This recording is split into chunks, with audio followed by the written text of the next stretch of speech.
Welcome, artists. It's Caleigh Bird. You may remember from my most recent studio tour video that I moved to the Nashville area about 2 years ago to start teaching fine art and art history over at Nosy College of Art. And in that time, I have had numerous students, some of them up to 3 and 4 semesters that I've, really gotten quite close to and enjoyed, giving some artistic advice to along the way. And I've noticed a few questions that tend to keep popping up over and over today. So in celebration of our amazing Ask an Artist number 10, wow, I cannot believe it's been that many, I figured we'd have a college student edition where I would answer 3 of the top questions that my students ask for you today. So please enjoy this figure drawing of one of my favorite online models, Diana Oliphant, while I go over 3 bits of great advice I give my college art students.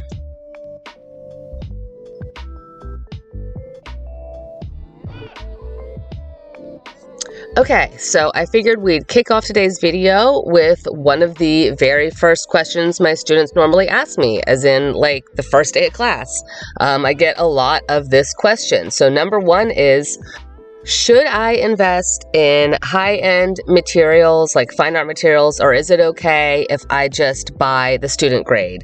And that's a legitimate question, because if you know college students, they're not usually ones to have a ton of extra money in their pocket, and art college is not cheap and art supplies are not cheap. So I really do feel for them. But what I tell them is this: student grade materials, or materials that are like the brand name of the big box store, Artist Loft, I'm looking at you, whatever. There's the like Michael's, Walmart, Hobby Lobby, all those ones. The like brand name of those stores are usually so incredibly, terribly bad that you will literally struggle using the material. Like the material literally won't work as well. You'll get very light pigment, you'll get scratchy pencils, you'll get charcoals that have like little hard spots in them, that it will literally be more difficult for you to make quality artwork. And any quality artwork that you are able to, pull out of those awful materials would literally have been much better with better materials. Like, I didn't realize this when I was younger, but now, having used high quality materials as well as very low quality materials, like, it is literally more difficult. Things don't work as well. Your work turns out crappier to use the ultra super low quality, big box, very cheap packaged student grade materials. Now, I'm not saying that some art companies like Winsor Newton makes a Winton. It's not great, but it's not awful. Like, there are certain companies that certainly make, student grade, or sometimes they'll call it artist grade or something like that, materials that work out pretty well. But I would say, make sure to read some reviews if you're going to try to go with a lower grade, or just go to an actual art store, like not a big box store, an actual art store, and get just whatever they have that's least expensive. Because I have never gotten terrible art supplies from a local art store. I've gotten not as deluxe and definitely way less expensive, but you're just not going to get terrible things from a locally owned art store. And let them know you're a student and that you need to, save pennies wherever you can, and they will certainly help you out with that. I would say you don't have to start with the best, but definitely at least start off with like a low medium or something, because like I said, your artwork will suffer with cheaper materials, and you'd be surprised how long materials can last. I still legit have oil paints that I bought in college. So we're talking, getting close to 2 decades now. I still have oil paints that my dad got, 40 years ago that still work. I still have a few old brushes, some random, charcoal sets, things like that. Those things, they'll wind up sticking around a lot longer. So don't get the ultra worst, lowest grade. Put in just a little extra money. You will be so glad that you did.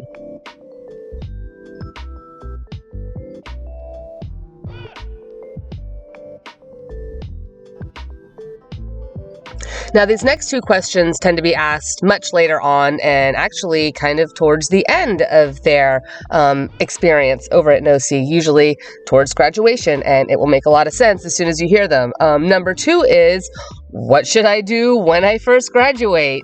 Like, it's so funny. So many of my students, they just can't wait. And then when they're almost done, they're like, uh-oh, what do I do now? My best advice is definitely to make sure you get a job that pays your bills. Like, as soon as you graduate, you know, unfortunately, in this day and age, you may not be able to go directly into an artistic field or be able to make enough money just from your art alone in order to pay your bills. So the first thing you should do, if you don't already have like a part-time job in school or haven't already kind of lined something up, because occasionally I do have students that are really, really strong and they're actually lining things up with local businesses. We have a lot of concept artists and graphic designers, so sometimes they will actually have jobs lined up for them outside of school. But unless that is happening, go ahead and just make sure you have a job. Like, don't get out of school and then all of a sudden, you know, your first couple of months, you're literally struggling to make bills and rent, because that is not going to encourage you artistically. It's just going to frustrate you very badly. So even if you're not able to get a job that is directly in the artistic field, okay, let's say you are able to get a job in the artistic field. It may not pay very high and you might have to get a second job, but hey, it's putting you in the right direction and that's awesome. Let's say you are not able to get a job in your creative field immediately. Just get a job that pays the bills, but that also leaves you enough time and energy to pursue your creative endeavors, right? So like, don't get a job that pays really, really terribly, that you have to work like 50 hours a week to support yourself and then you're too exhausted to continue working on your art, or, you know, potentially even volunteering someplace, because that's the other part of this, is sometimes you might need to, like, you know, volunteer with a little local art gallery or museum, or take like a very minuscule job that pays nothing and you only have 5 hours a week, or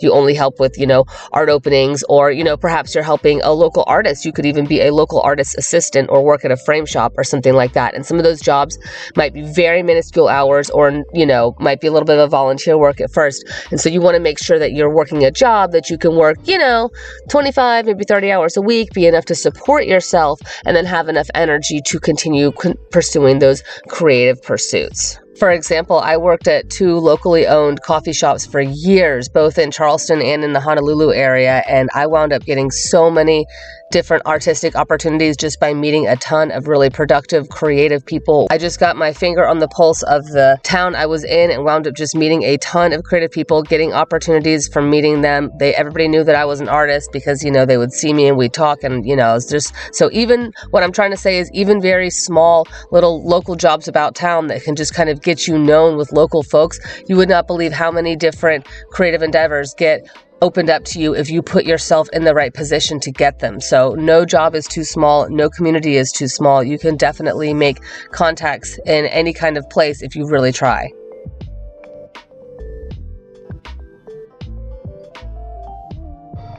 And the third and final question we'll talk about is, what is just some general best advice for finding work and employment as an artist? You know, the students see me, obviously I teach, and I've got, you know, my YouTube video and all my things that I do. And they're just like, what, you know, just, do you have some general advice on being an artist or finding someone to hire me or whatever, you know? And really what I say, and I honestly, sometimes I say this without them even asking, like when I'm teaching higher level classes and stuff like that, but I say, you really got to do 2 things. You have to obviously be very good at the skill set that you have. Like, you need to be artistically skilled, right? If you want to be an artist. So that's a gimme. That's pretty obvious. You just graduated art school, right? But there's a lot of people that are very, very skilled artistically. But the other part of this, you have to be wonderful to work with. And by wonderful to work with, what I mean is, you need to be positive, you need to be enthusiastic, right? If you have a client who's wanting custom work, you have to really, you know, want to brainstorm with them, really get in with their ideas with them, show them that you know, see potential in their artistic vision, because that's essentially what they're coming to with. If you have an employer, like if you're a concept artist or something like that, and you're given an assignment, maybe it's not your favorite idea, maybe it's a movie about something that you don't care about, whatever. You need to be grateful that they are coming to you, that they believe in your abilities, you know, that they want to work with you, you need to be, for all accounts and purposes, you need to be on time, right? Or under time, right? You need to be within budget if that's part of it. And you need to have a smile on your face. You need these people to feel like you are glad to be with them, glad to be working with them, glad to be working for them, because not only do people want quality work, but if you want repeat business, which, spoiler alert, if you're an artist, you want repeat business. You need to not only have quality work, but you need to be easy, fun, enjoyable to work with. You want it to be an all-around positive experience. If you are like kind of a jerk and kind of too good to like give your client or your employer the time of day, if you give them work that they didn't ask for, or the quality, subpar quality, that kind of thing, yeah, you might get paid for that job, but they are not coming back and they're not recommending you. And trust me, repeat clients and recommendations are going to be your bread and butter. So don't just be good at art, be good at life, like be good at being a person to work with. If people like you, they want to hire you, they want to work with you again, they want to pay you more. So think about all those aspects and how you can be enthusiastic and positive in every aspect of your artistic endeavors. Thanks for being here today, artists. Hope you learned a lot. If you did, check out this playlist full of my other Ask an Artist videos where I give all kinds of answers to questions that you yourself submit. Feel free to submit your own question in the comments. And if you notice that this image is very similar to my last Ask an Artist figure drawing, then please forgive me, because I literally did not realize I was doing that the whole time I was drawing until I went to upload the video and I looked at my old thumbnail. So I promise next time to switch it out. Definitely hope you enjoy the figure drawings nonetheless, and I'll see you next time.